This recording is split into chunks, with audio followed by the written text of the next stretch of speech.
Buongiorno, buongiorno, buongiorno, di nuovo in diretta con Focus TG. Vediamo il titolo del Gazzettino sulla tragedia di Castelfranco. Badr e Taha, lo studente che ha ucciso Lorenzo e l'amico richiedente asilo, teste calde con la passione per il trap. Quando bevono vanno su di giri. Chi sono questi due ragazzi diciottenni della seconda generazione di origine marocchina che hanno accoltellato gli amici che davanti ad una discoteca dopo una rissa erano stati vittime di un agguato, proprio l'agguato da parte di questi ragazzi di seconda generazione. Ci collegheremo più tardi per vedere diciamo, i dettagli, le novità dell'inchiesta. Inizialmente si era pensato ad un solo killer, invece sentiremo da Lina Paronetto più tardi che si sarebbe trattato di un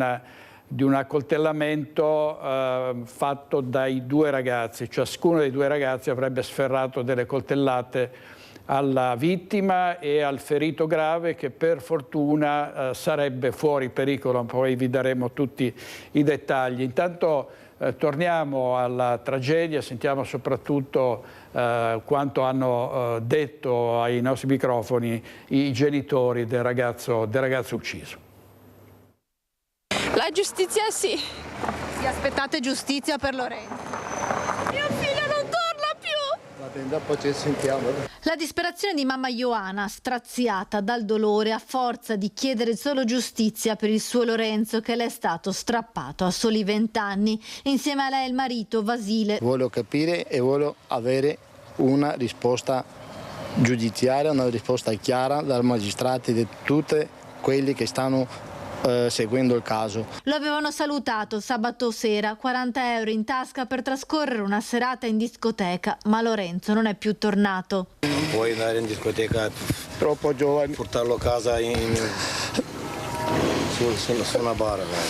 Lo zio Viorelle e il papà Vasile non si danno pace. Lorenzo è stato ucciso brutalmente con 5 coltellate. I ragazzi nordafricani con cui c'era stata la lite in discoteca per futili motivi hanno aspettato che il gruppo di Lorenzo uscisse dal locale per aggredirli. Loro sono stati là a seguirli dietro il muro, a aspettarli fuori. È stato un agguato? Un agguato che aspettavano che per dentro ore. i buttafuori li hanno buttati fuori. E loro sono stati pronti già con i coltelli là. E hanno preso 4 persone a pieno. Il papà si rivolge agli assassini del figlio. A loro gli dicono anche ai suoi genitori, anche a loro come i figli, non prendere un'arma bianca che dopo, come ho sentito, aveva una lama più da 20 centimetri. Ora si attende nulla osta per la restituzione della salma per poter celebrare i funerali a Loreggia. Dolore. Ci aspettiamo la giustizia. Adesso è l'unica roba che ti resta. L'unica roba che ci resta. Sicuramente pochi anni starà dentro. Pochi. Lorenzo era un ragazzo sorridente, dopo gli studi aveva lavorato con il papà, da qualche mese era fermo per un problema alla schiena, ma aiutava in casa e aveva ancora tanti sogni da realizzare. La comunità di Trebaselega è scossa da questa tragedia, ha detto il sindaco Antonella Zoggia. L'amministrazione comunale ha fatto visita alla famiglia Cristea, ha spiegato la vice sindaco Pizzolo. Lorenzo era giovane, pieno di vita, con tanti sogni come tutti i ragazzi della sua età. L'amministrazione e tutta la cittadinanza sono accanto a tutte le persone che stanno soffrendo per la perdita del loro figlio, del loro calo, del loro amico.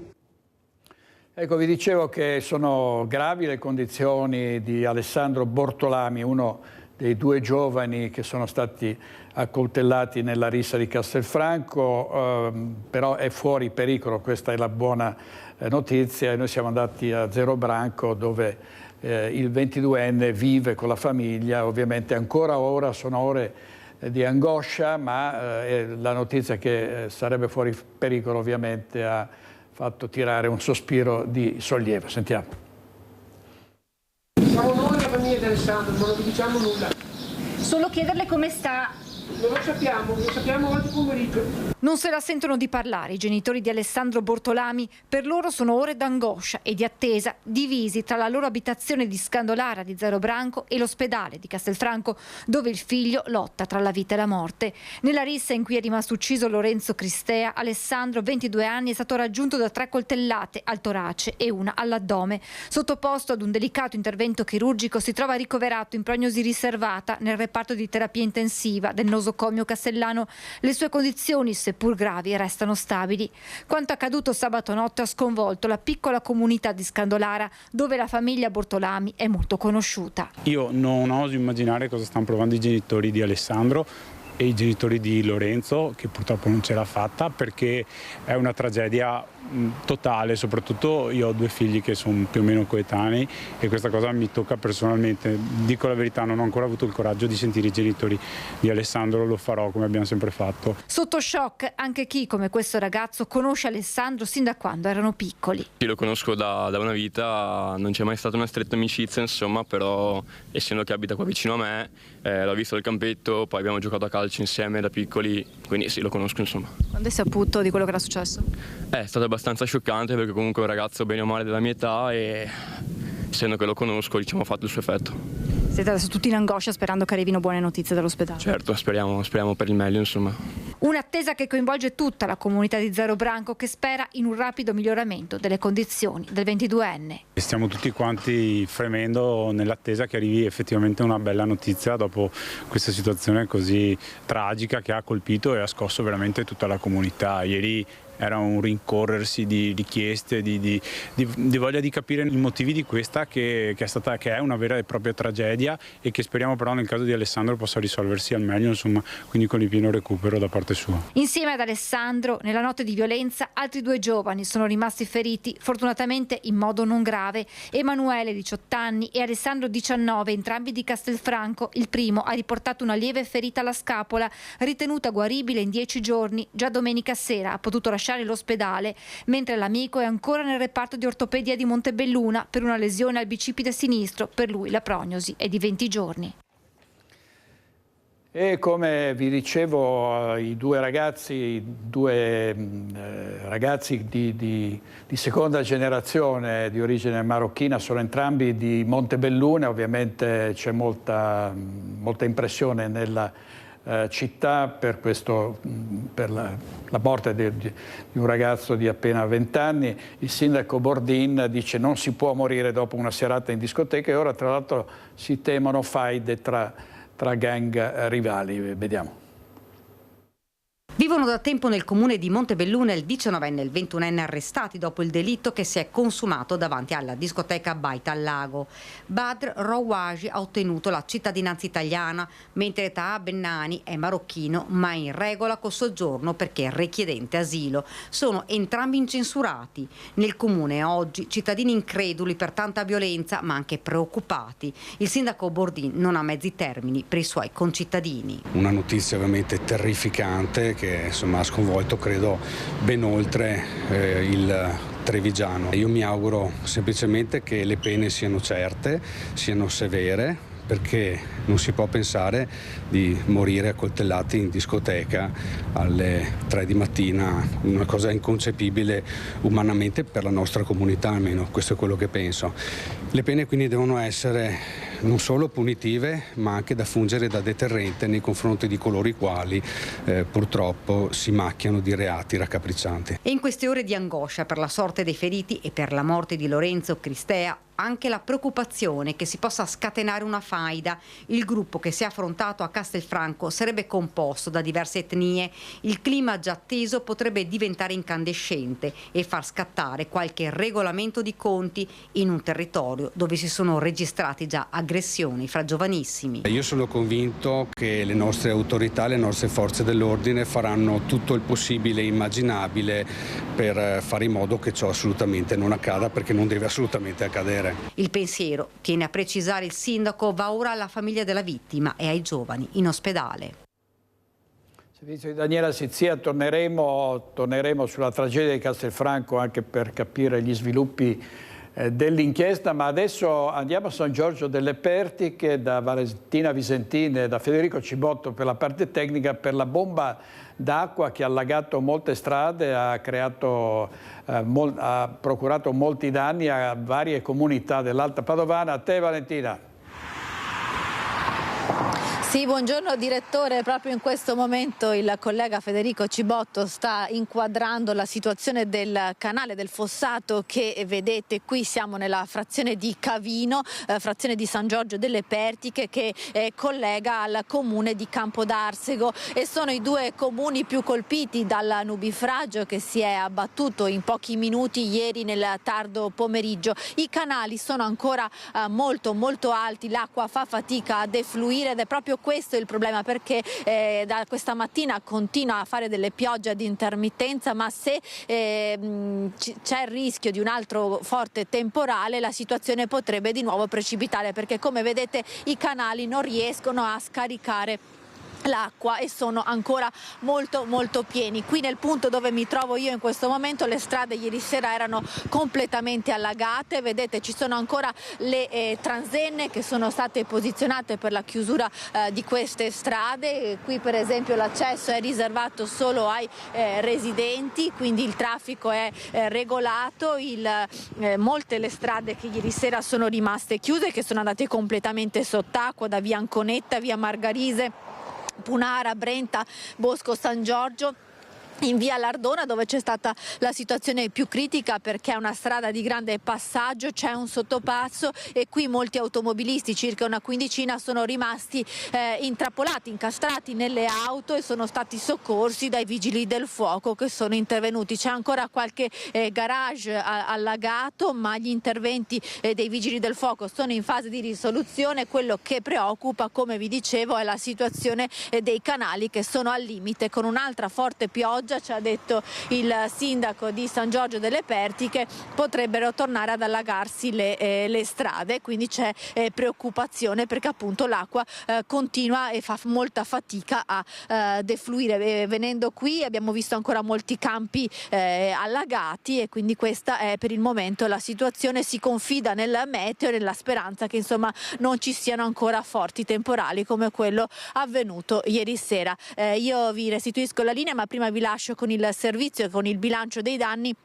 Servizio realizzato dal collega Mirko Cavallin con le immagini raccolte le interviste raccolte ieri sera da Vanessa Banzato, che era sul posto. Niente, è cominciato a piovere verso le 3 e sempre di più acqua e siamo trovati così.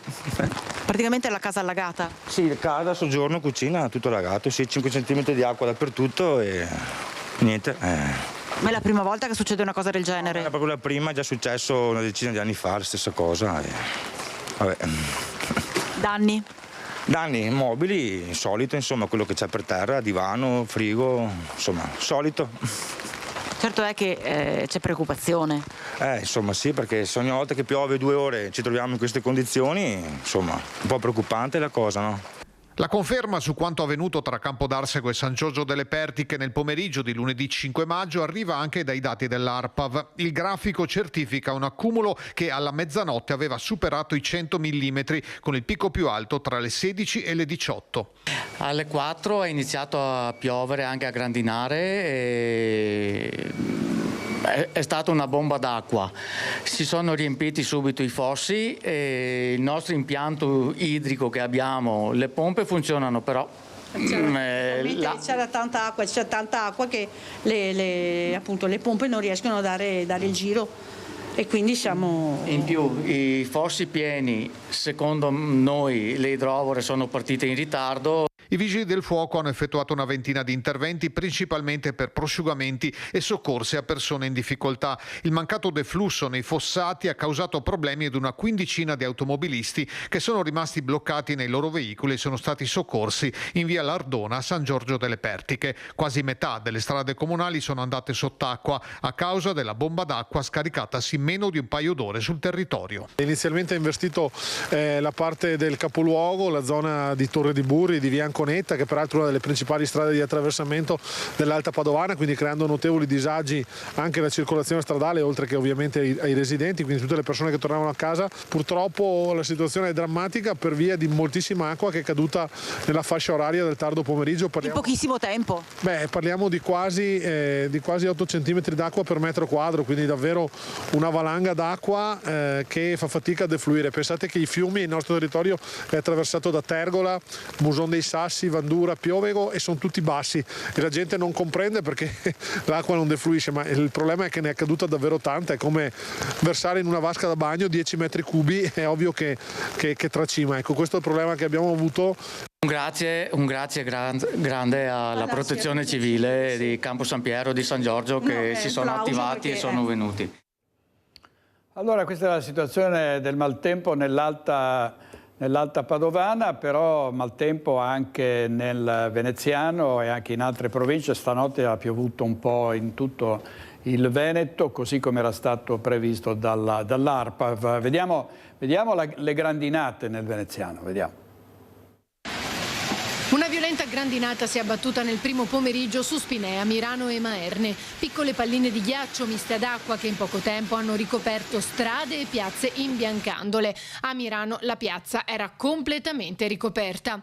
Molti gli automobilisti che hanno cercato riparo sotto pensiline o cavalcavia per scongiurare danni alle vetture. In poco tempo la grandine si è sciolta, allagando alcune zone. Sono stati circa una trentina gli interventi dei vigili del fuoco sul territorio. Nonostante la violenta grandinata, al momento non si registrano danni alle colture, fa sapere Coldiretti Venezia. La dimensione ridotta della grandine ha infatti evitato impatti significativi sulle piante. Sono in corso sopralluoghi nei vigneti, continuano, che in questa fase di germogliamento risultano particolarmente delicati. Stiamo monitorando attentamente la situazione. Nelle prossime ore si prevede che il tempo sarà prevalentemente instabile, a tratti perturbato, con precipitazioni a carattere di rovescio o temporale, localmente anche forti, più frequenti sulle zone centro-settentrionali e con quantitativi localmente abbondanti. La Regione ha decretato la fase di allerta gialla fino alle 14 di martedì. E vediamo anche nella Marca Trevigiana, ci sono stati vari interventi dei vigili del fuoco ieri tra Treviso e Conegliano e ha piovuto tutta la notte. Vediamo.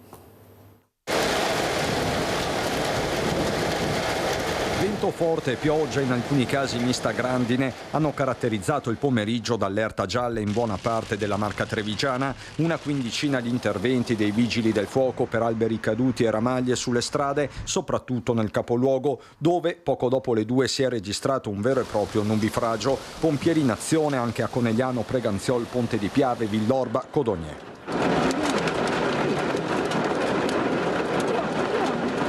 Nel capoluogo, in via Sovernigo, al confine con Paese, per la rimozione di un arbusto si è mossa anche la Protezione Civile di Treviso, così come in via Dall'Ongaro, poco fuori le mura, dove un ramo ha sfiorato un'auto parcheggiata, pioggia battente sul terraglio, ramaglie lungo la restera. Nel Vittoriese è scattato il rosso sulla strada statale di Alemagna verso il Fadalto. Uno stop, specifica la stessa sindaca Mirella Bagliana, subito allertata, dettato solo da motivi precauzionali, visto il rischio frane. L'arteria potrebbe riaprire già nelle prossime ore a seconda dell'evoluzione meteo. Uno dei fronti più delicati è il Canova, dove verso le 15 alcuni voli in arrivo sono stati dirottati in altri aeroporti, soprattutto Venezia ma anche Bologna. La decisione, spiegano dai vertici della società, è stata presa in via preventiva dalle stesse compagnie aeree, vista l'entità della cella temporalesca. Organizzati i servizi pullman di collegamento. Nel corso del pomeriggio la situazione nello scalo trevigiano è ritornata gradualmente alla normalità. Servizio di Cristian Arboit, oggi in regia ci sono Francesca Pezzo e Alberto Pivetta. Torniamo alla tragedia di Castelfranco Veneto, la tragedia davanti a una discoteca con un ragazzo morto e l'altro gravemente ferito. In un video di un testimone ci sono gli ultimi minuti della rissa che poi era sfociata nella sanguinosa aggressione. Ucciso con 5 coltellate, mentre altre 3 sono state sferrate all'amico che ora lotta tra la vita e la morte all'ospedale di Castelfranco. Il delitto al culmine di una rissa per la quale sono ora tutti indagati, tanto i 2 ragazzi di origini marocchine arrestati, quanto i 7 che si trovavano alla discoteca Playa Loca della Baita al Lago insieme a Lorenzo Cristea, 20 anni, di Trebaseleghe, la vittima. In un video fornito spontaneamente ai carabinieri da un testimone che nulla ha a che fare con i 2 gruppetti, gli ultimi 2 minuti dello scontro ripresi dall'interno della sua auto. Abbiamo un video parziale dove c'è una ricostruzione abbastanza sommaria di quello che è accaduto, ma per poi poter cristallizzare le responsabilità nei confronti dei 2 arrestati abbiamo bisogno di alcuni approfondimenti investigativi. Primi elementi che insieme alle testimonianze iniziano a comporre il mosaico del delitto di sabato notte per il quale sono finiti in carcere i 2 giovani di origini marocchine, Badr Rouaji, 19 anni, nato a Montebelluna, accusato di omicidio, tentato omicidio, rissa aggravata e porto di armi e oggetti atti a offendere. e Taha Benami, 21 anni, nato in Marocco, che deve rispondere per ora solamente di rissa aggravata, lesioni personali e porto di oggetti atti a offendere. Incensurati entrambi, come pure Cristea e i suoi amici. Uno sguardo di troppo, una spinta, un tavolino conteso, il movente per ora rimane inconsistente. Il fatto è venuto inizialmente all'interno della discoteca, dove i due gruppi hanno cominciato a litigare per motivi che noi definiamo sempre futili. In realtà non si sa qual è stato il motivo scatenante. Dopodiché nel momento in cui i due ragazzi italo-marocchini sono stati allontanati dai buttafuori, questi due hanno atteso il gruppo che avevano affrontato prima all'interno del locale, e da lì è scaturita una rissa, da dove poi purtroppo ha perso la vita il Cristea Lorenzo. Il ventenne, su cui la Procura della Repubblica disporrà l'autopsia, è stato dichiarato morto in ospedale. Lì lo hanno portato gli amici insieme agli altri 3 feriti, il più grave dei quali rimane Alessandro Bortolami, 22 anni, di Zero Branco, raggiunto da 3 coltellate e sottoposto a un delicato intervento chirurgico. Difficile, secondo gli inquirenti, che a colpire sia stato solamente il 19enne. Sono in corso accertamenti e non è da escludere che la posizione del complice possa aggravarsi. Di coltelli al momento ne è però stato trovato solo uno a una ventina di metri dal luogo della rissa. Era un coltello a serramanico con foggia militare, e quindi anche questo fa capire che non è il classico coltello da cucina portato in giro in maniera estemporanea, ma probabilmente può ripeto, nascondere qualcosa di più complicato, complesso. L'arma insanguinata sarà ora esaminata dagli specialisti del RIS di Parma. Sotto sequestro le 2 auto usate dai ragazzi, eseguite perquisizioni e rilievi tecnici. Un omicidio maturato in un contesto di alterazione dei ragazzi coinvolti, dovuta all'alcol o ad altre sostanze. Questo andrà appurato. I 2 giovani di origini nordafricane non sono stati per ora collaborativi. Benami, difeso dall'avvocata padovana Paola Miotti, ha fornito pochi elementi e per gli investigatori neppure convincenti. Rouaji si è avvalso della facoltà di non rispondere. Lo stesso ragazzo non sapeva che appunto un ragazzo fosse morto, ha abbassato lo sguardo, evidentemente lui non sapeva che cosa fosse successo, evidentemente non aveva idea della gravità dei fatti, di quanto accaduto, quindi mi pare che effettivamente l'abbia preso in quel momento del fatto della morte dell'altro ragazzo. Gli sviluppi dell'inchiesta, ci colleghiamo con Lina Paronetto e Nicoletta Rizzetto dal Tribunale di Treviso. A te Lina.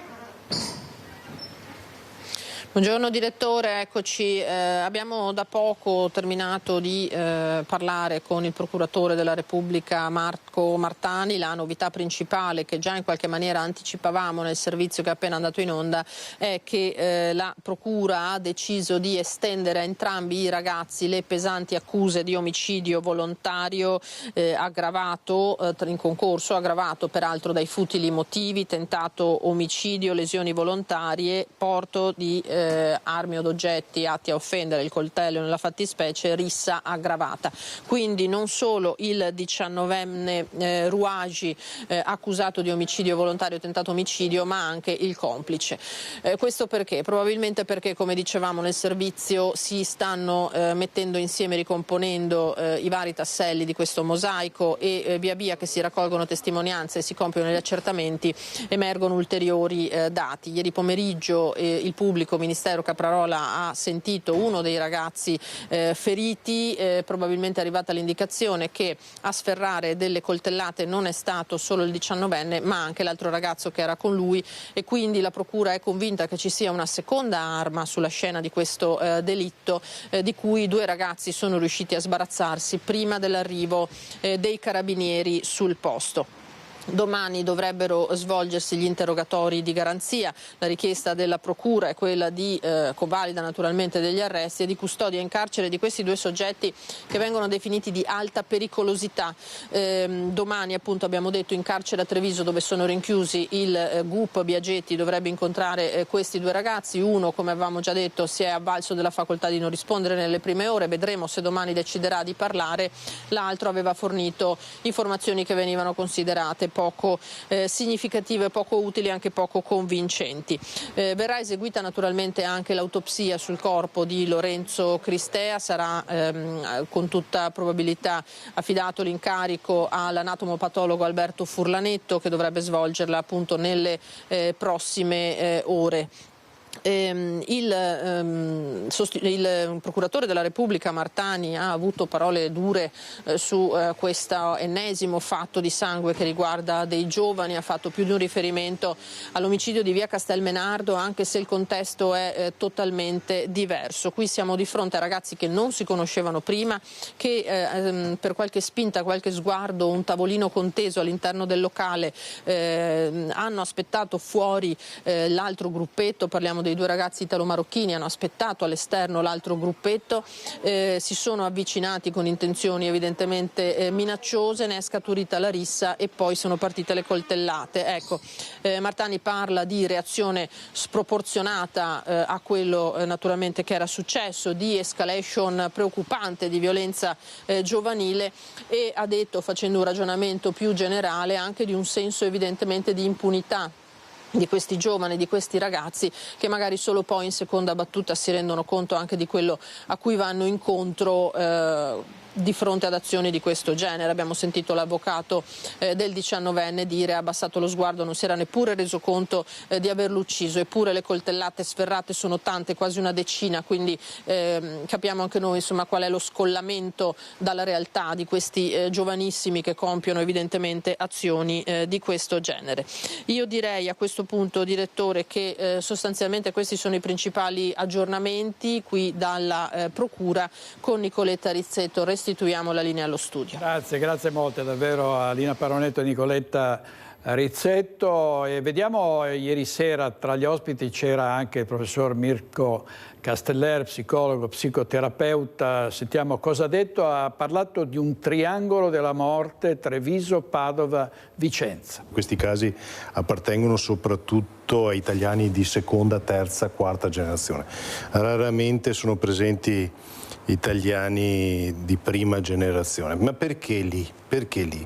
Io ho lo studio a Castelfranco, ma perché a Castelfranco? Perché Castelfranco è al centro del triangolo della morte, cioè Vicenza, Padova, Treviso.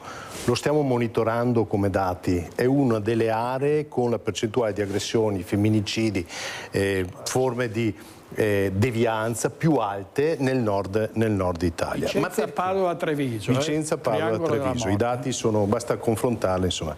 Ma perché lì? Uno si chiede perché. Perché? Perché in quelle 3 province è arrivata negli anni 90, tra gli anni 80 e gli anni 90, una percentuale imponente di maestranze provenienti da paesi esteri. Noi ci aspettavamo braccia, sono arrivati uomini, gli uomini hanno bisogno di integrazione sociale, le politiche probabilmente negli ultimi 20 anni non hanno visto uno sviluppo di integrazione, a delinquere non è la prima generazione ma sono le generazioni successive, non soffrono di anaffettività come spesso soffrono i nostri ragazzi, cioè non provano sentimenti. ma di alessetismo, cioè in sostanza non riconoscono le emozioni degli altri, ed è peggio ancora perché non riescono a capire chi prova aggressività, chi prova affetto e chi prova paura. Questo è uno sviluppo in termini clinici di un'assenza di integrazione sociale.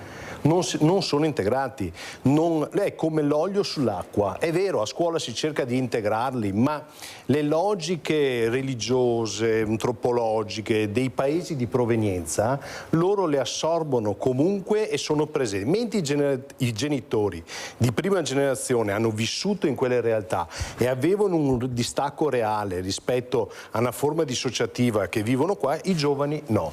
Oggi che cosa sta succedendo? I giovani, no, avete sentito, molto interessante la diagnosi del dottor Castellera. Adesso andiamo avanti con la cronaca nera, perché un rapinatore solitario a Milano ha seminato il panico in 2 supermercati. Andiamo da Ilaria Marchiori e Sandro Ponchio. A te, Ilaria.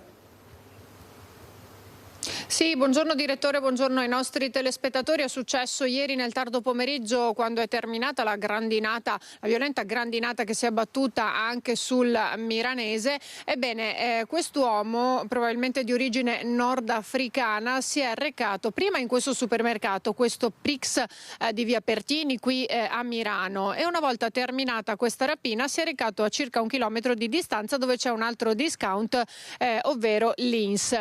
Il modus operandi è sempre stato fondamentalmente lo stesso, ovvero è entrato in entrambi i supermercati, si è fatto dare i soldi dalla cassiera, sia nel primo che nel secondo, è stato più fortunato per quanto riguarda il bottino con il secondo colpo, perché era più consistente, e dopodiché, una volta preso il denaro, ha colpito entrambe le cassiere con il calcio della pistola alla testa. Non una ferita grave, ma comunque che ha richiesto l'intervento delle cure del pronto soccorso, dove poi si sono recate. Sono intervenuti poco dopo i carabinieri in entrambi i supermercati, hanno analizzato le immagini delle telecamere di videosorveglianza del supermercato della zona e probabilmente stanno cercando di capire come questo se ne sia andato. Pensano o a piedi o con un'auto parcheggiata poco distante, vista anche la poca distanza tra i 2 supermercati. Con tutta probabilità, sempre questo esaminato dagli inquirenti attraverso le immagini delle telecamere, potrebbe aver utilizzato una pistola a salve o addirittura giocattolo. In ogni caso lo stanno cercando e potrebbe avere le ore contate. Qui da Milano è tutto, io restituisco la linea allo studio. Grazie Ilaria Marchiori, per la parte tecnica Sandro Ponchio. Intanto fioccano le segnalazioni dei cittadini con tanto di video di tossici che si bucano anche nelle piazze centrali e storiche di Vicenza, come piazza Matteotti davanti a Palazzo Chiericatti, considerata la porta della città che conduce in corso Palladio. Fenomeno che riguarda anche altre aree della città. Per noi Daniele Garbine e Simone Squarcina con Giulia Gennaro, dirigente di Fratelli d'Italia Vicenza. Piazza Matteotti, ci troviamo sotto Palazzo Chiericatti, sotto il colonnato di questo centro culturale importante, il centro di Vicenza, con me Giulia Gennaro, dirigente provinciale di Fratelli d'Italia. Buongiorno. E siamo qui per parlare del degrado della droga, spaccio, soprattutto consumo di droga.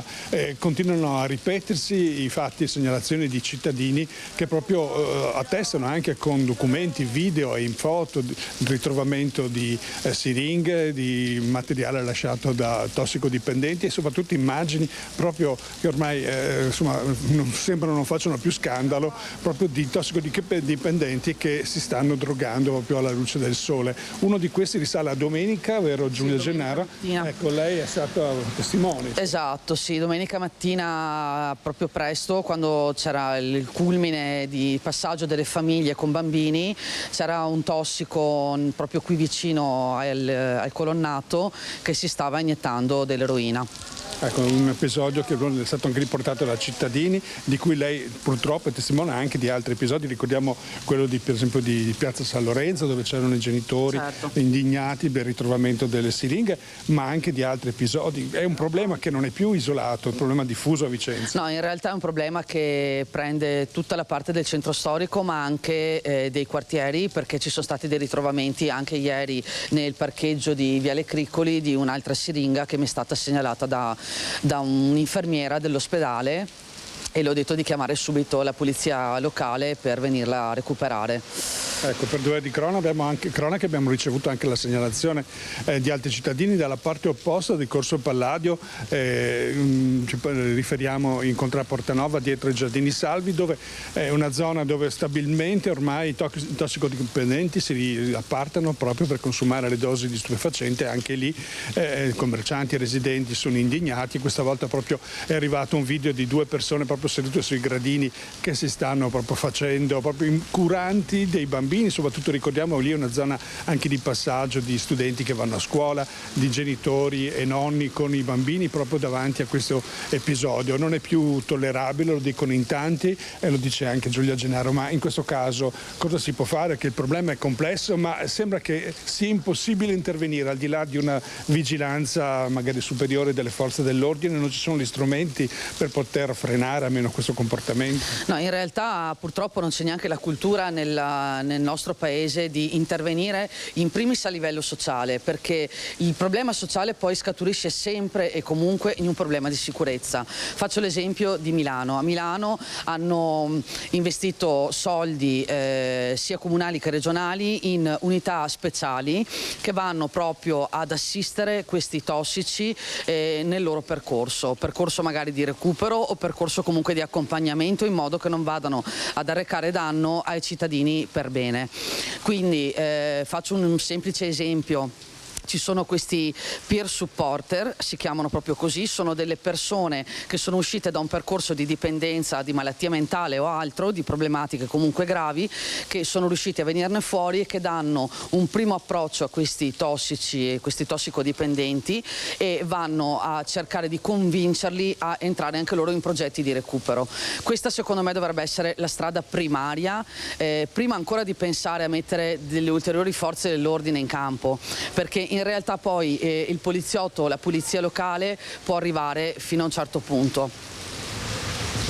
Allora andiamo, grazie a Daniele Garbin, andiamo a San Massimo, a Padova, perché il cadavere di un uomo è stato ritrovato, recuperato nel canale San Massimo. A dare l'allarme un passante verso le 6:30 di questa mattina sul posto, all'incrocio tra via San Massimo e via Cornaro, a pochi passi dall'obitorio. Sono subito arrivate le forze dell'ordine insieme ai vigili del fuoco che si sono occupati di recuperare dall'acqua del canale interno l'uomo senza vita e al momento ancora senza nome. Sul corpo, dopo un primo esame, non risultano segni che facciano pensare ad una morte violenta. Sono in corso gli accertamenti per dare le generalità alla vittima, capire da quanto tempo si trovasse nel canale e soprattutto studiare nel dettaglio le cause che hanno portato al decesso.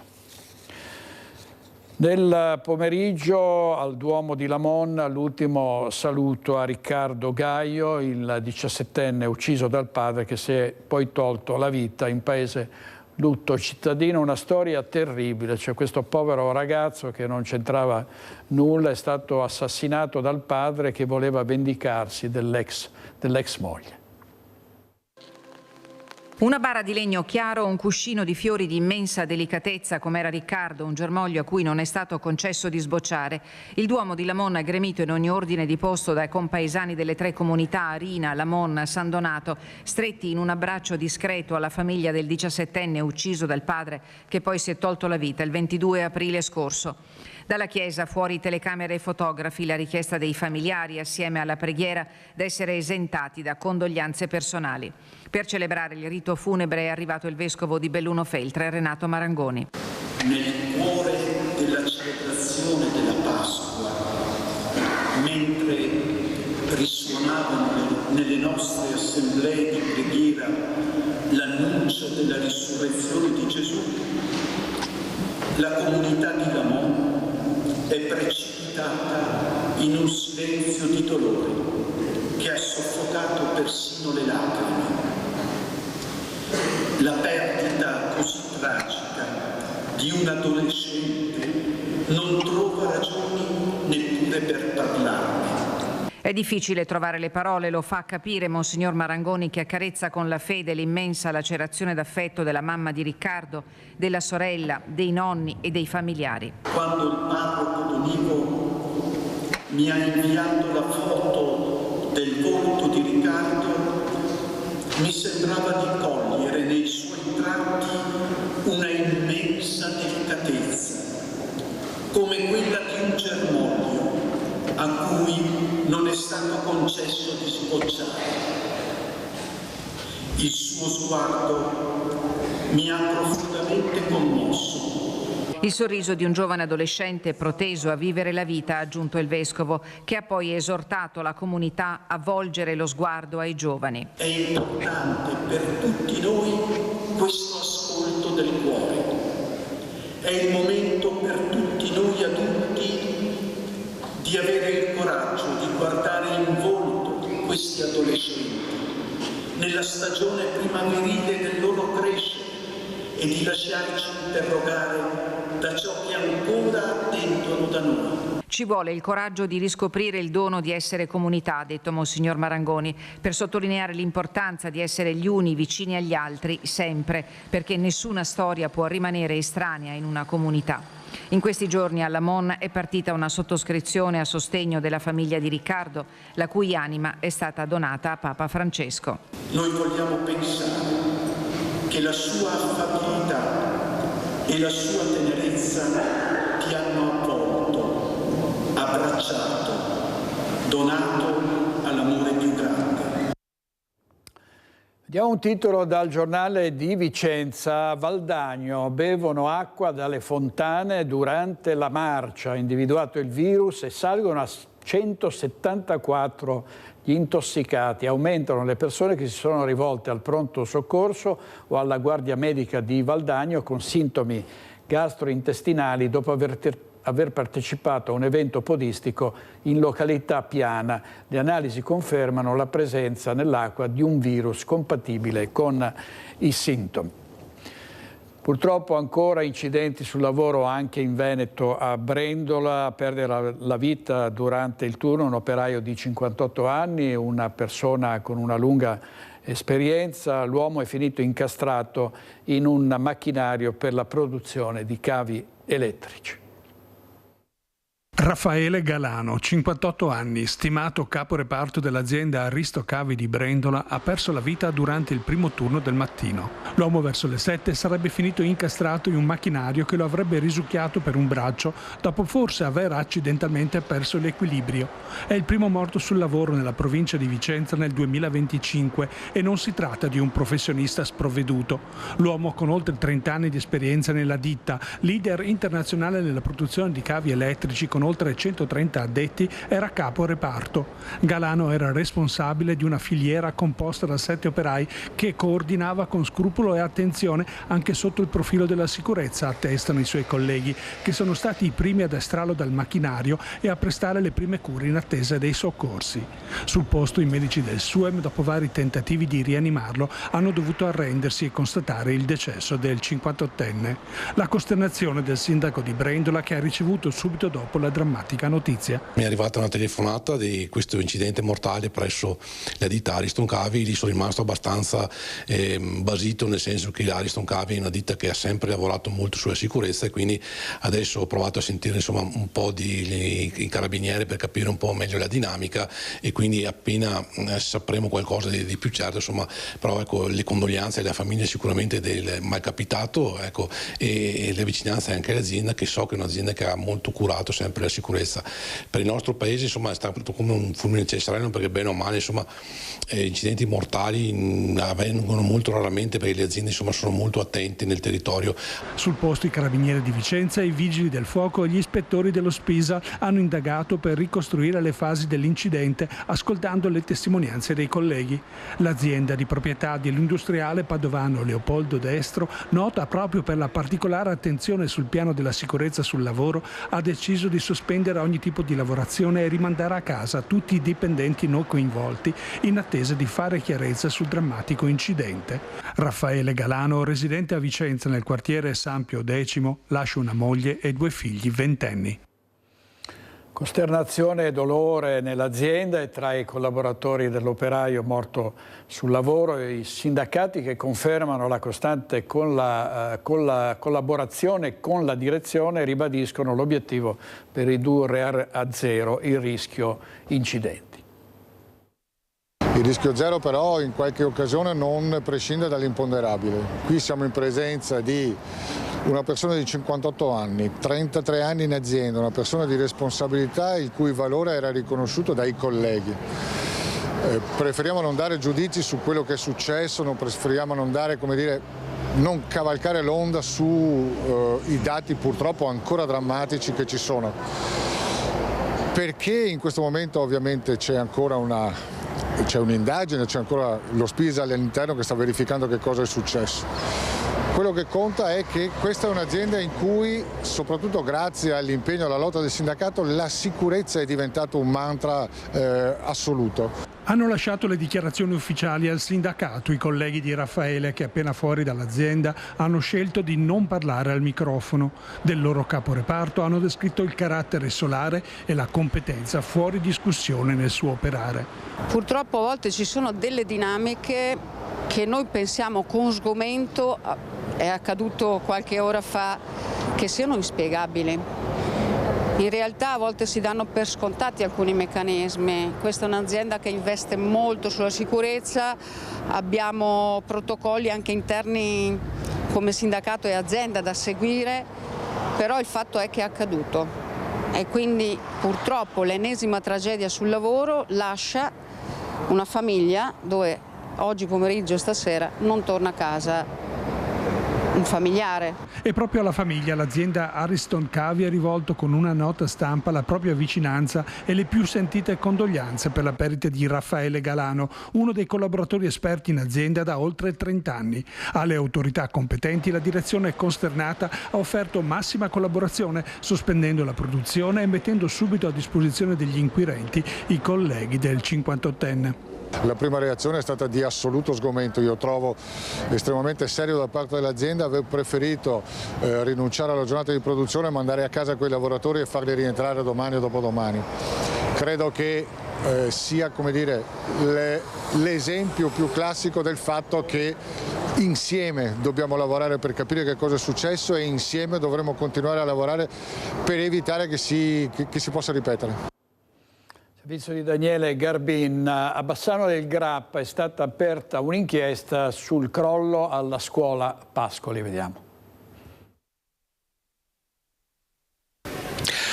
A fine gennaio c'è stato un crollo all'interno della scuola Pascoli, l'abbiamo raccontato nei nostri telegiornali, si è staccato un pezzo di soffitto, pare che un ragazzino sia rimasto ferito in modo comunque molto lieve, gli studenti, gli scolari, tutti sono stati spostati adesso all'interno del tribunale in attesa anche di avere notizie su questo versante. La scuola è chiusa, ma la novità delle ultime ore è che c'è un fascicolo in procura, si indaga per capire che cosa sia successo. I carabinieri sono già venuti in municipio a chiedere la documentazione, ma ci spiega che cosa sta accadendo il sindaco di Bassano, Nicola Finco.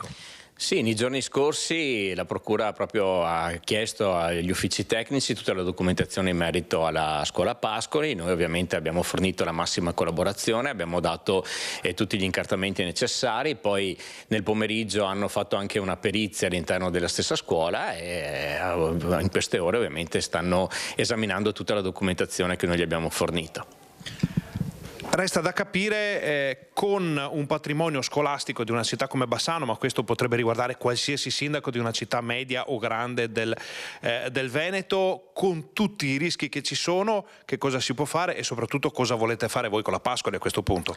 Ma io sono sindaco da 10 mesi, ma fin dall'inizio del mio mandato, prima ancora che accadesse il fatto alla Pascoli, ho deciso subito di intervenire sul piano dell'edilizia scolastica attraverso un tavolo che sta riorganizzando i plessi, quindi con una riduzione anche delle scuole e con una pianificazione anche degli interventi da fare proprio nelle varie scuole a livello cittadino, in quanto insomma abbiamo scuole risalenti addirittura al 1929 e voglio tutte scuole sicure, voglio interventi puntuali e quindi questa è una delle missioni che mi sono preso proprio per questo mandato amministrativo e su questo ci stiamo lavorando. Abbiamo in programma anche la realizzazione della nuova scuola Canova a sud di Bassano, quindi sul settore dell'edilizia scolastica stiamo facendo un grande lavoro. Ovviamente in 10 mesi non è che possiamo fare miracoli, però è uno dei punti saldi del mio mandato amministrativo.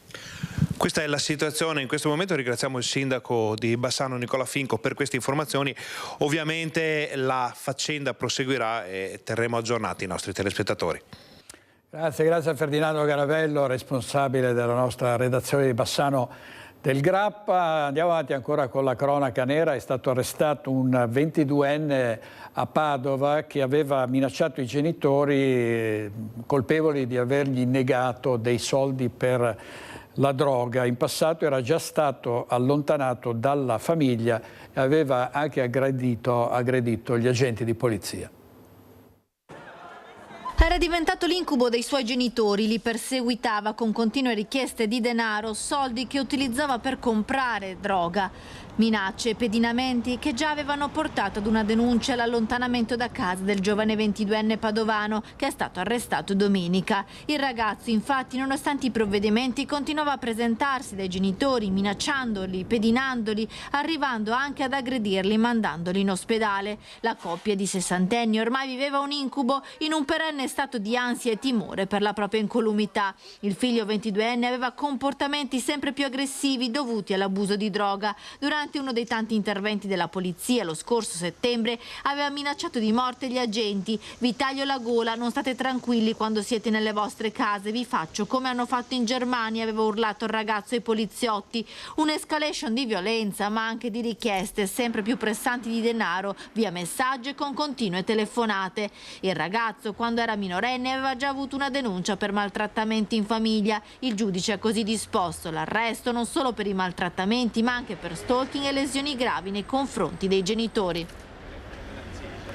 Il giorno del compleanno di Giulia Cecchettin all'Università di Padova, la cerimonia di conferimento dei premi di laurea in memoria della giovane vittima di Filippo Turetta. I riconoscimenti a 3 giovani laureate che hanno ricevuto il premio dall'Ordine degli Psicologi del Veneto. Era presente anche il padre di Giulia, Gino Cecchettin. Il compleanno di Giulia, come dicevo prima, non è più un giorno di festeggiamenti, è un giorno di ricordi, quindi non possiamo essere felici, ma comunque cerchiamo di guardare avanti, ma riusando anche lo spirito di Giulia, che era comunque uno spirito che profondeva altruismo. Chissà allora con che sorriso Giulia avrebbe accolto la possibilità di sostenere 3 giovani laureate sue coetanee premiate con 2.000 euro per aver realizzato delle tesi sul tema della prevenzione alla violenza di genere. All'Università di Padova il presidente dell'Ordine degli Psicologi del Veneto, Luca Pezzullo, ha consegnato 3 premi alle migliori tesi selezionate tra 16 candidature arrivate tra le laureande nei corsi di laurea magistrale in psicologia. Una di loro è Carlotta. A cercare di lanciare un messaggio e di arrivare quindi a quante più persone possibili che sono qui oggi o che avranno il piacere di leggere la mia tesi. E penso che l'obiettivo fosse far capire da dove si è partiti, che cosa ha guidato e perché abbiamo scelto di trattare l'argomento in questi termini. Credo fosse importante trasmettere questo in questo contesto. Le tesi sono state scelte perché non solo riflettevano sul tema della violenza di genere, ma avevano anche una ricaduta concreta con la possibilità di fornire strumenti operativi per contrastare un fenomeno che non accenna a diminuire. Io ho i componenti del comitato scientifico della Fondazione, insomma, siamo sempre attenti ad elementi che ci possono dare qualche spunto per poter andare avanti nel progetto della Fondazione. Se fosse possibile, ben volentieri. 5 studentesse laureate con il massimo dei voti in ingegneria biomedica, la stessa facoltà frequentata da Giulia Cecchettin, hanno ricevuto una borsa di studio di 1.000 euro finanziata da Invitalia. Vogliamo in questo momento, oltre che ricordarla, dare l'opportunità a tante donne di entrare in contatto con noi, perché vogliamo proporre quello che è l'obiettivo del PNRR, ossia quello di aiutare le donne a diventare imprenditrici loro stesse, e nello stesso tempo cerchiamo di estendere il più possibile le opportunità sia imprenditoriali che non all'universo femminile. Parliamo spesso di conducenti di autobus aggrediti durante il loro lavoro, ma c'è un problema di sicurezza anche all'interno delle stazioni ferroviarie e sui treni. Alcuni utenti che per una futile lite di accesso al bagno hanno inscenato una litigata abbastanza feroce, tra l'altro con anche armi contundenti. La lite per l'uso della toilette è rapidamente degenerata in una rissa con feriti d'arma da taglio. È l'ultimo incredibile episodio di violenza che si è consumato qualche notte fa a bordo di un treno, in questo caso tra le stazioni di Mira e Mirano. La fortuna è stata che il personale a bordo treno non è stato coinvolto, ma si è adoperato a prestare soccorso nei confronti dei passeggeri che sono rimasti contusi. Dopo l'aggressione di una capotreno tra Vicenza e Schio da parte di un uomo che aveva anche tentato di sfondare la porta della cabina in cui si era rifugiata con il macchinista e una passeggera, l'UGL aveva attivato le procedure di raffreddamento per richiamare con forza le aziende e le istituzioni alle loro responsabilità. Non possiamo più tollerare che ci siano questi episodi di violenza estrema che coinvolge spesso e volentieri sia gli utenti che anche gli operatori che lavorano a bordo treno. Per l'UGL Veneto questo nuovo episodio conferma l'urgenza di presidi fissi e mobili delle forze dell'ordine a bordo dei treni e in stazione e di sistemi di videosorveglianza attivi ed efficienti, oltre alla presenza di personale in numero adeguato e formato per la gestione delle emergenze. Non deve essere assolutamente un personale che sia parificato alle forze dell'ordine e che debba intervenire in prima persona nei confronti di questi sciagurati che continuano a fare delle azioni violente all'interno dei treni Italia. Momenti di paura sull'A28, un uomo di 84 anni ha viaggiato contromano per 17 chilometri. Tragedia sfiorata nella notte lungo l'autostrada A28 nel tratto compreso tra Portogruaro e Cimpello. Intorno alle 3:20 del mattino un uomo di 84 anni ha imboccato l'autostrada contromano percorrendo ben 17 km in direzione opposta al senso di marcia. A lanciare l'allarme sono stati alcuni automobilisti che nel buio della notte si sono ritrovati di fronte all'improvviso l'auto dell'anziano, creando attimi di forte tensione e pericolo. Sul posto è intervenuta con prontezza una pattuglia della polizia stradale del distaccamento di Spilimbergo. Gli agenti infatti sono riusciti ad affiancare il veicolo e a far accostare il conducente in una piazzola di sosta, mettendo così in sicurezza l'intera situazione ed evitando conseguenze potenzialmente drammatiche. Dalle prime ricostruzioni l'84enne sarebbe stato convinto di trovarsi sulla strada corretta ed era diretto verso il Pordenonese, senza rendersi conto dell'errore commesso né del grave pericolo generato lungo la careggiata. Il verbale redatto dagli agenti è stato trasmesso alla prefettura, che ora valuterà l'eventuale emissione di un'ordinanza per la revoca della patente. È stato inoltre disposto il fermo amministrativo del veicolo. Per il conducente si prospetta anche una sanzione amministrativa particolarmente salata. La multa prevista può variare da un minimo di 2.046 euro fino a un massimo di 8.160 euro. Oggi alle 15:30 nella chiesa parrocchiale di Arcade il funerale di Davide Corazzin, il giovane di 22 anni scomparso nell'incidente di martedì 29 aprile in via Roma, a poche centinaia di metri da casa. Davide era in auto con altri due amici quando la Fiat Punto Nera ha sbandato violentemente, finendo la sua corsa fuori dalla carreggiata. Il ragazzo seduto dietro nell'impatto è stato sbalzato in avanti ed è morto sul colpo. La Procura della Repubblica ha aperto un'inchiesta, l'amico ventenne alla guida è indagato, si attende anche l'esito dei test alcolemici. A Padova la visita del sottosegretario alla giustizia Andrea Del Mastro al carcere circondariale, all'uscita l'annuncio di un commissario per l'edilizia carceraria. Recupereremo 7.000 dei 10.000 posti detentivi anche con la figura del commissario che potrà più celermente operare senza vincoli, lacci e lacciuoli tipici delle pubbliche amministrazioni, così come hanno apprezzato un intervento che non ha precedenti sul fronte della dotazione e dell'equipaggiamento. All'uscita dalla visita al carcere circondariale di Padova, dove ci sono i detenuti in attesa di giudizio, il sottosegretario alla giustizia Andrea Del Mastro, insieme alla delegazione padovana di Fratelli d'Italia, annuncia l'istituzione del nuovo commissario per l'edilizia carceraria.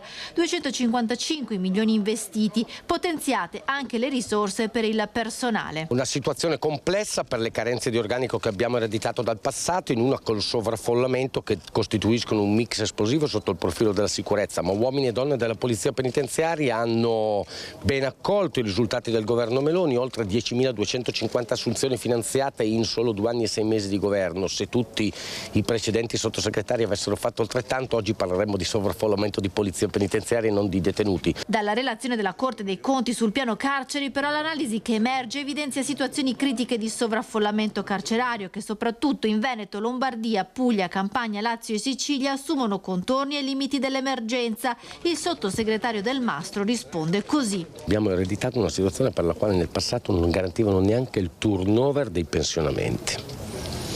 Che cosa possiamo farci? Possiamo semplicemente titanicamente correre per invertire la rotta. Vi è la netta percezione dalle sigle sindacali che questa inversione di rotta c'è, vi è la netta sensazione che non arretriamo sotto il profilo dei valori, per esempio istituendo il reato di rivolta in istituto penitenziario. La visita del sottosegretario ha avuto anche uno strascico di polemiche per il presunto mancato invito del sindacato CGIL, ma Del Mastro respinge le accuse. Intanto a Padova l'ennesima aggressione, un mese di prognosi per un agente di polizia penitenziaria del Due Palazzi, mentre un altro è stato minacciato con una lametta. Stiamo mettendo in sicurezza uomini e donne della divisa che rappresentano la gerarchia della legalità all'interno degli istituti, a detrimento di taluni che ancora, pur privati della libertà, vorrebbero stabilire gerarchie della criminalità. Ma guardi, anche a tutto vantaggio del detenuto che vuole dare un abbrivio diverso alla sua esistenza e che intravede nelle divise il primo garante dei detenuti, perché il detenuto debole ha bisogno di più divise all'interno degli istituti. È polemica dopo la pubblicazione di una foto in cui comparivano dei bambini di una scuola materna di Ponte della Priula, sdraiati in un centro islamico davanti ad un imam. Sentiamo cosa ha detto ieri sera il capogruppo di Lega in Consiglio regionale a Focus, Alberto Villanova. Inaccettabile, è una forzatura che non ha nessun senso e non serve assolutamente a nulla. Cosa si voleva ottenere con quella foto, mettendo i bambini in quella posizione? Si potevano stare tranquillamente in piedi a parlare con gli imam, con le maestre, senza essere forzati a fare questa cosa che stiamo vedendo adesso.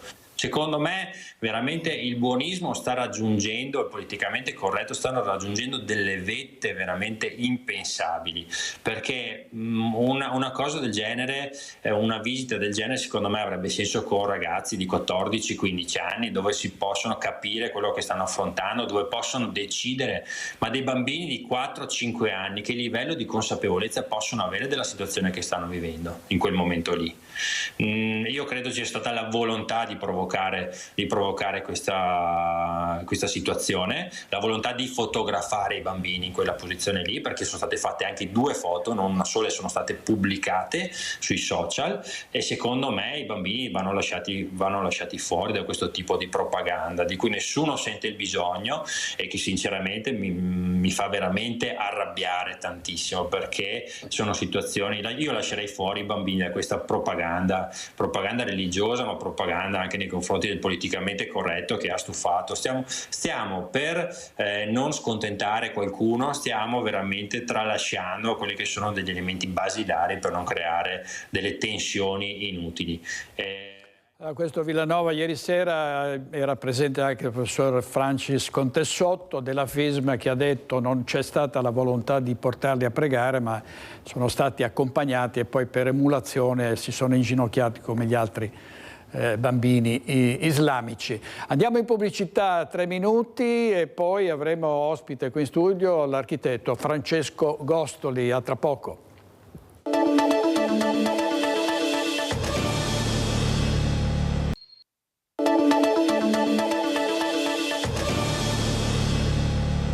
Nuovo in diretta, saluto e ringrazio l'architetto Francesco Gostoli, bentornato. Buongiorno. Architetto, grazie molte.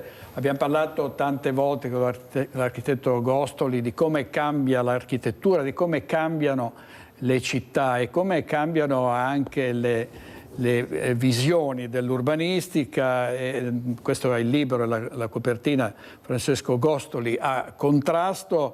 Nella quarta di copertina leggo un appunto dell'architetto Gostoli che dice: non ho mai dato retta alle mode culturali, tantomeno le polemiche che le mode accendono. Ho sempre pensato che l'architettura è un'arte e una scienza sulle strade del mondo. E abbiamo infatti intitolato Città e architettura cambiano direzione, no? Architetto, in che senso e che cosa rappresenta questo volume? Leggo anche il sottotitolo: Energia, Internet, migrazioni, e questo è il cambiamento praticamente, no? Ma innanzitutto bisogna dire che A Contrasto è un libro che raccoglie alcuni miei articoli scritti inediti, introduzioni ai laboratori che ho diretto nelle varie università dove sono stato, scritti che affrontano le trasformazioni delle città e dell'architettura, perché i modelli di sviluppo che sono stati guida per tutto il Novecento sono in crisi. Quindi in fondo il sottotitolo del libro che l'editore ha voluto mettere in copertina, e cioè Energia, Internet, migrazioni, città e architettura cambiano verso, ecco, questi sono i 3 argomenti che bisogna andare a fondo nel dibatterli, soprattutto stanno sul tavolo di tutti i governi del mondo. No? Tra l'altro è stato in molti paesi, quindi ci sono state, diciamo, in qualche modo il libro racconta anche quelle che sono gli scenari in paesi anche molto lontani dai nostri, dove però c'è un cambiamento legato anche a quanto sta accadendo nel mondo dal punto di vista geopolitico, dei cambiamenti climatici, insomma, no? Ma questo è una cosa che va ponderata. In questo senso il libro è, devo dire, un libro che vuole essere presuntuoso, perché è come proposta, è una piattaforma di discussione sulla città degli uomini, su quella che sarà,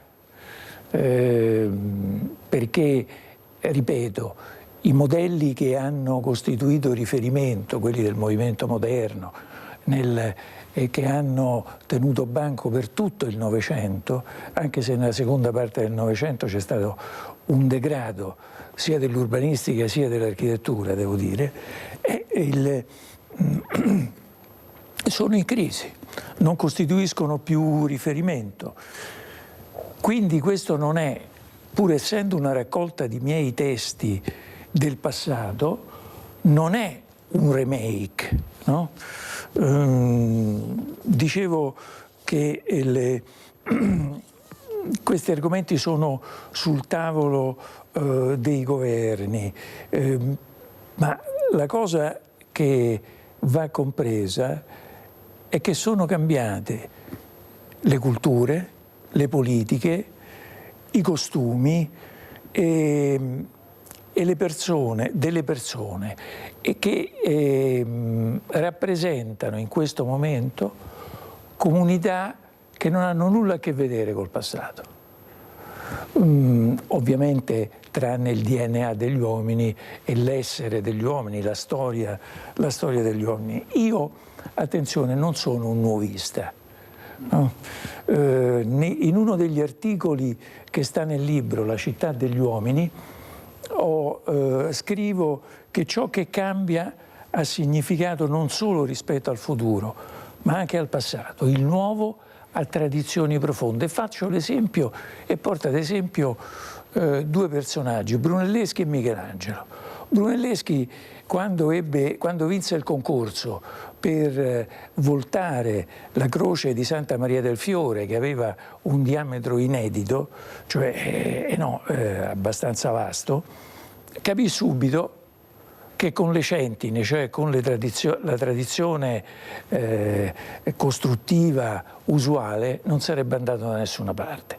E allora inventò una nuova tecnica, tenendo a mente la cultura costruttiva gotica e la matematica araba portata da Leonardo Fibonacci. E Michelangelo, quando lasciò di stucco i suoi committenti, che gli avevano commissionato il disegno delle fortificazioni di Firenze. E lui, studiando la fisica balistica dell'inizio del Cinquecento, fece delle forme per l'attacco e non per la difesa. No? La città si avvia ad essere un luogo di concentrazione e dispersione simultanea di servizi che chiunque può usare in qualsiasi punto del pianeta, in qualsiasi luogo. Quindi che significa? Che una città può avere come cittadino qualsiasi persona sta nel mondo, e questa è la novità. È una delle... Queste città del futuro, lei non segue la tradizione, è un innovatore, per cui è anche un po' un eretico, no? nel suo campo. Cioè, quali saranno poi le città in cui vivremo? Cioè, come cambieranno praticamente? Perché adesso siamo abituati così a un'edilizia nelle grandi metropoli verticale, no? Abbiamo visto anche a Milano, insomma, si tende a costruire palazzi molto alti, insomma, e continua un po' la logica degli alveari, no? Anche nelle periferie. Come ritiene che debba cambiare una città? Ma guardi, le città si avviano a non avere più, a non essere più distinte in centri e periferie. I centri dove accade tutto e poi c'è il resto. Proprio per questa capacità di volatilità del luogo delle funzioni rispetto al luogo delle funzioni. Per esempio, non saranno più tollerate, questo anche da un punto di vista economico, le periferie, le città di margine, questa sorta di globalizzazione al ribasso della qualità della vita. Non ce le possiamo, sono uno spreco, no? Non hanno più senso. Un'altra cosa è la funzione a tempo. La funzione a tempo cambia il modo di progettare, perché gli spazi dovranno avere un grado di versatilità e trasformabilità, perché qui cade uno dei totem del movimento moderno, il rapporto funzione-forma, no? La funzione che dura per tutta la vita dell'edificio, cessata la quale si ha strutture rigide. Per esempio qui in Italia si fanno l'elenco dei musei, museo, quando in realtà non si è compreso abbastanza che anche il museo è cambiato come forma, come luogo d'incontro. Lei tra l'altro, ricordo, aveva inventato l'abitazione modulare, no? Fatta a moduli che si potesse in qualche modo appunto ingrandire o restringere o modificare. Sì, no? sì, questa è casa minima. Quindi io credo e sono convinto che la cultura architettonica debba ritrovare il suo senso di scienza e arte tra la gente. E per questo, non per risolvere i problemi esistenziali della gente, ma per dare a costoro luoghi migliori. Credo che debba ritrovare, questo sì, la sua etica contemporanea, che significa considerare ancora la città come luogo di sperimentazione costruttiva e di progettazione. Una realtà concreta perché ciascuno di noi si porta dietro un luogo, no? Un luogo fisico della memoria, dove è vissuto, che gli ha interessato, dove è stato bene. La città è un luogo concreto, quindi. Quindi questa concretezza deve essere messa sui tavoli di coloro che condizionano i destini delle persone. A questo punto ricordo una frase, un concetto di Mario Vargas, lo scrittore cileno recentemente scomparso, che diceva: così una finzione folle diventata storia grazie ai moderni mezzi di propaganda, cioè una finzione folle diventa storia per la propaganda. Ma a questo proposito c'è un libro del 79 di un genio che è Orson Welles, o Fake, no?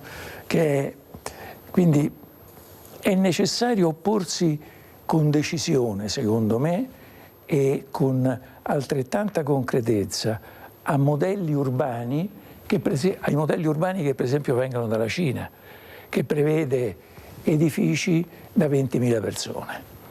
No? Che quella non è la città degli uomini.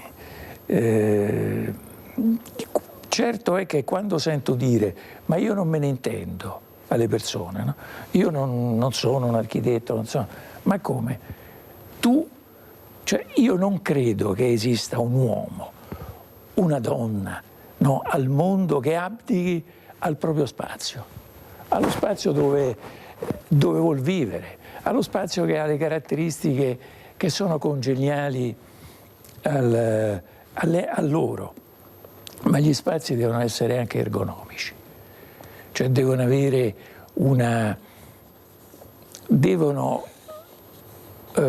avere rapporti, devono dialogare con i rapporti fisici dell'uomo, no? con i suoi movimenti.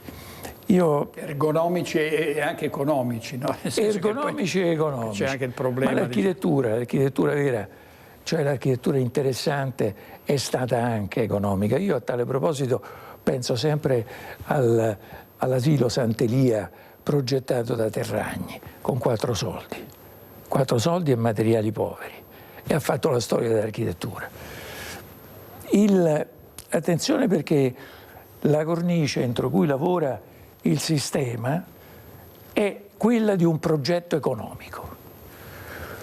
Minima energia per il lavoro necessario, minimo territorio per l'insediamento necessario, minimo ingombro della struttura. Un processo che tende all'ottimizzazione, niente di nuovo. È talmente antico che è futuro. La natura è millenni che lavora in questo modo. No? Cioè, per esempio, la natura usa forme semplici che rappresentano complessità complesse. Pensi a un uovo. Un uovo è semplice. Pensate a un uovo è semplice. Lo mettete sul tavolo, no?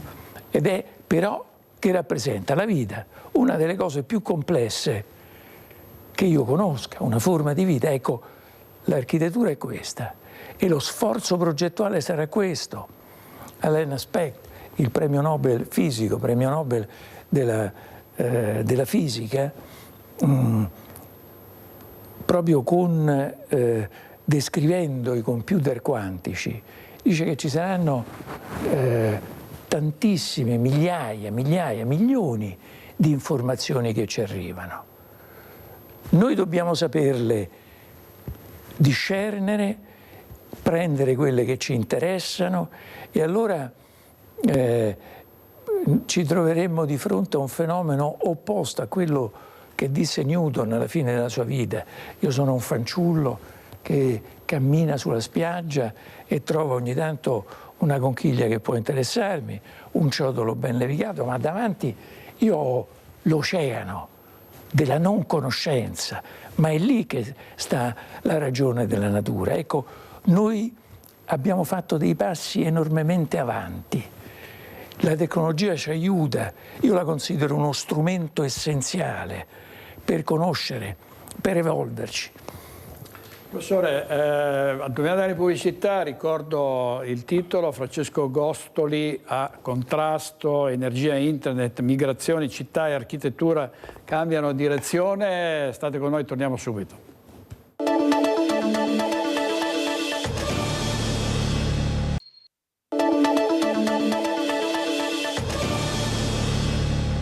In diretta con l'avvocato Francesco Gostoli, noi parliamo spesso di mancanza di abitazioni, di affitti troppo cari, di sfratti, purtroppo di vicende anche drammatiche legate alle case. Però poi bisogna anche parlare di architettura, così come ne ha parlato il professor Gostoli, perché il nostro futuro è quello di città che appunto in questo libro si racconta come cambieranno, perché c'è l'energia, c'è l'internet, ci sono le migrazioni e quindi con inevitabili trasformazioni. No, sì, cambia. A contrasto a un backstage, cioè un Lib Lab con i direttori delle riviste, che sono dei personaggi importanti, architetti importanti della seconda metà del Novecento, come Giancarlo De Carlo, Bruno Zevi, Musumeci, Smithson e via dicendo. Ma perché a contrasto? Beh, intanto non è un caso che io inizio il libro citando Baruch Spinoza e Antonio Gramsci. No, Baruch Spinoza, come finisce la sua etica? In modo essenziale, semplice, termina uno dei testi fondamentali del pensiero contemporaneo. Come è Antonio Gramsci, dai Quaderni dal carcere, un brano altrettanto fit, direbbero gli inglesi, insomma, altrettanto pregnante, scritto da uno dei stimolatori culturali, uno degli uomini di cultura più importanti del Novecento italiano. Ma a contrasto, perché mi lasci dire, direttore, il pensiero critico, al di là delle chiacchiere, continua a essere immorale. Immorale dal senso comune di chi cerca conoscenza, no? Un atteggiamento di presunzione, di intralcio e non di arricchimento, insomma non disturbare il manovratore. A contrasto, perché sulle tre questioni che hanno cambiato e stanno cambiando il mondo c'è ignoranza da parte di quei pochi che hanno il potere di decidere. C'è ignoranza, c'è difesa di interessi corporativi, c'è supponenza. C'è supponenza. E io chiudo un pochino ho scritto nel libro, non chiudo il libro, ma che lo sforzo sarà quello di superare le false culture, le tradizioni secche, le corporazioni vuote che eserciteranno in pieno il loro potere di sopravvivenza. Ed è questa la nostra battaglia. È qui la discriminante tra progressisti e conservatori, non su degli stereotipi del passato. E questa è la vera frontiera ed è qui che dobbiamo, secondo me, muoverci, e ciascuno di noi deve riprendere in mano lo spirito critico.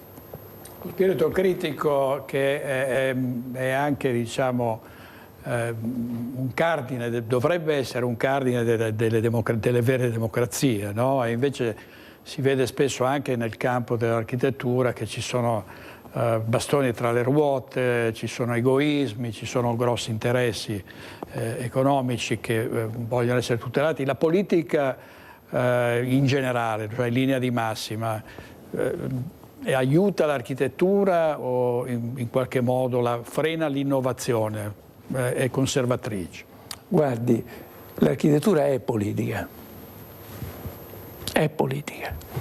ed è una politica che prevede, che si spinge, che rischia, che affronta il problema, tenta di risolverlo, magari sbaglia, però tenta di risolverlo. Questo ci hanno insegnato i grandi architetti del primo Novecento, perché è vero che quello che hanno, diciamo, la cultura che hanno elaborato non è più adatta al periodo che stiamo vivendo, però lo spirito era quello che noi dovremmo prendere. Certo, questa incapacità di innovazione si scontra con il non far niente, il galleggiare per rimanere, no, al potere, contro posizioni reazionarie, ma questo è stato sempre uno dei problemi dell'architettura, da Francesco Di Giorgio Martini, no? Nel 400, a Michelangelo, a Brunelleschi e via dicendo. Non solo l'architettura, no. Professore, stiamo vedendo anche in questi giorni cosa sta accadendo a livello internazionale per capricci, appunto per arroganza, per protervia, per sete di potere, nel disinteresse totale del bene comune. Grazie architetto Gostoli, ricordo il titolo, Francesco Gostoli a Contrasto, davvero un libro che vi consiglio di leggere, Energia, internet, migrazioni, città e architettura cambiano direzione. Grazie. Grazie professore, grazie, buongiorno. A presto. Stasera alle 21:15 la puntata di Focus, gli ospiti Marcello Bano, Guido Bertolazzi, Laura Besio, Gian Antonio Darè, Jonathan Montanariello, Giuseppe Pan, Alberto Panfiglio e Flavio Tosi. Grazie a tutti, buona giornata.